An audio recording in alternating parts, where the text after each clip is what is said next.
Allez, on est le 15 juillet donc, c'est la révélation du fameux Nissan Ariya, le SUV électrique de chez Nissan, qui va avoir la lourde tâche d'améliorer les ventes du constructeur japonais, hein, parce que la Leaf en ce moment, c'est pas ça. Alors, on va éviter l'intro du coup. Reprenant au mieux les lignes de l'étude de style adaptée aux réalités industrielles et financières, les SUV inaugure un nouveau langage stylistique. C'est notamment visible sur la proue, marquée par une calandre pleine de bandeaux à LED cintrés et un tout nouveau logo.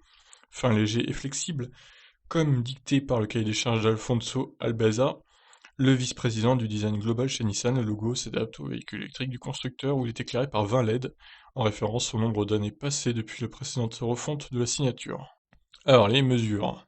4,60 m de long, 1,66 m de haut, 1,85 m de large, soit exactement les mêmes dimensions que les Honda CR-V et Toyota RAV4.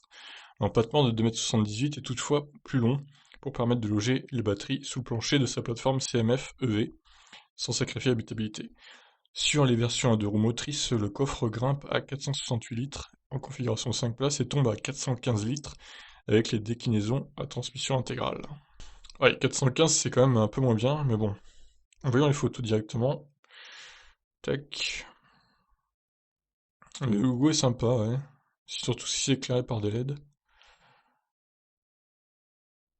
Ouais, il a une bonne gueule, hein, ce Nissan Ariya. J'aime bien, personnellement. Joli profil. Poursuivons cet article. L'habitacle est aussi similaire à celui du concept et se distingue par sa planche de bord épurée. L'agencement et l'architecture ont permis de déplacer certains éléments sous le capot afin de libérer de l'espace à bord, notamment à l'avant, avec un plancher plat et dégagé. Dès lors, le coffre avant ne propose aucun espace de rangement, contrairement à certains concurrents. Le conducteur fait face à deux écrans de 12,3 pouces, l'un est dédié à l'instrumentation, alors que le second offre l'accès au système d'infodivertissement. La dalle tactile permet de libérer l'intérieur des traditionnels boutons physiques, tout comme les commandes de climatisation cachées dans la partie inférieure de la planche. Au chapitre conduite, le Nissan Ariya embarque le dispositif e-pédale, déjà connu sur la Nissan Leaf, qui permet de se déplacer avec la seule pédale de droite. Il s'accompagne aussi de l'aide active au stationnement ProPilot Park et au ProPilot qui permet une conduite autonome de niveau 2.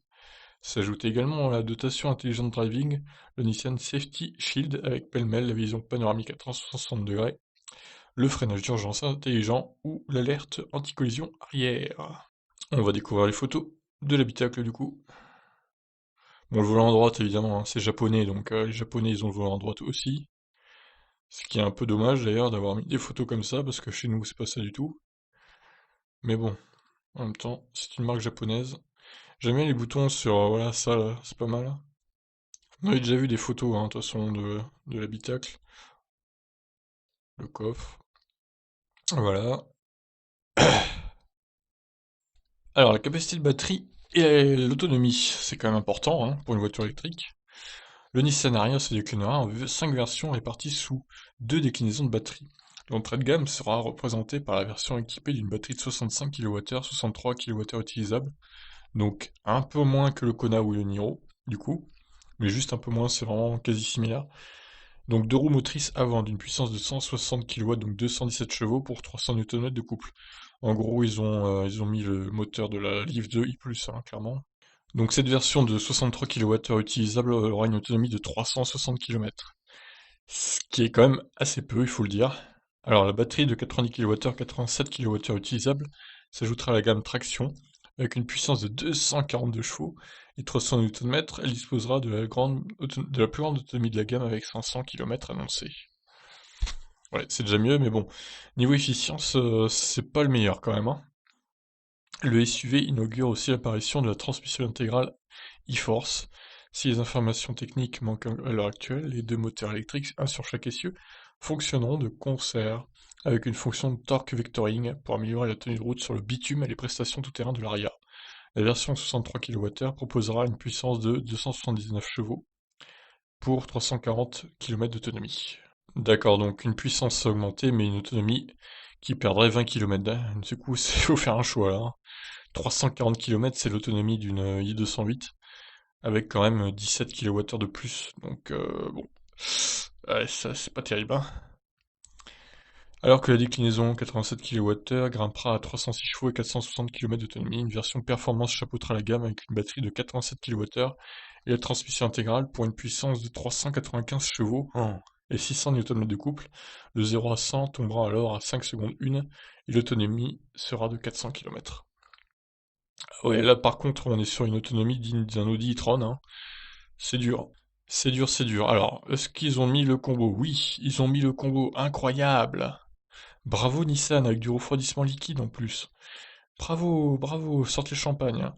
Précurseur de la mobilité électrique, Nissan a puisé dans son expérience avec la Nissan Leaf pour pouvoir faire sa copie. Ainsi, le SUV disposera de batteries à refroidissement liquide qui devraient se montrer bien plus efficaces que le système passif qui fait défaut à la compacte électrique. Aussi, le Nissan Ariya embarquera pour l'Europe une prise de charge rapide combo CCS et non plus le système CHAdeMO. Les temps de charge n'ont pas encore été communiqués, mais Nissan indique que le SUV peut viser une puissance de 130 kW sur une borne de recharge rapide. Les déclinaisons 63 kWh embarquent un chargeur AC de 7,4 kW, alors que les versions 87 kWh peuvent compter sur un chargeur embarqué triphasé de 22 kW. Ça c'est bien, comme la Zoé. Les dates de commercialisation et la grille tarifaire seront communiquées ultérieurement. Et oui, évidemment, ils vont pas communiquer tout de suite les tarifs, c'est un peu dommage d'ailleurs.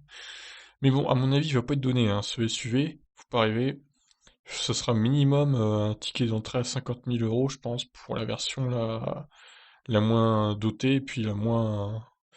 bah, qui a le moins d'autonomie, quoi, clairement. Donc, ouais, ça va être compliqué de faire moins. Peut-être 45 000, allez, pour avoir le bonus maximum en France, mais ça sera pas moins, hein, je pense. Voilà, bon. Ouais, on a plus d'infos maintenant sur ce Nissan Ariya. Est-ce qu'il est bien ou pas?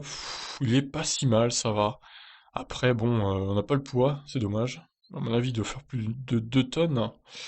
L'autonomie est correcte pour la version 87 kWh. Forcément, avec une telle taille de batterie, c'est heureusement qu'elle est correcte.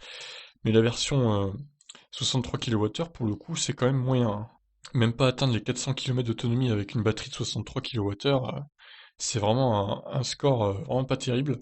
Et à la limite, le BM iX3, elle est plus efficient, quoi, c'est dire. Donc, et je parle même pas des versions boostées, entre guillemets, qui perdent 20 km et 40 km d'autonomie. C'est dur, c'est dur, c'est dur.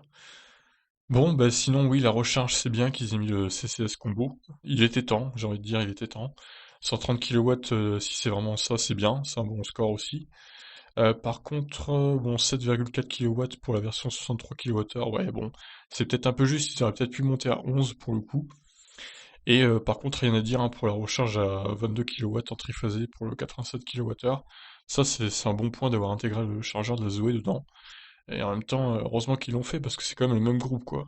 C'est déjà étonnant que la Leaf i+ n'ait pas 22 kW de recharge en AC aussi. C'est un peu dommage. Elle aurait peut-être mieux marché cette voiture si elle avait eu ça. Et puis un CCS combo aussi. Voilà, bah écoutez, je vous laisse réagir. Qu'en pensez-vous de ce Nissan Ariya qui sera commercialisé dans un futur plus ou moins proche? Allez, ciao!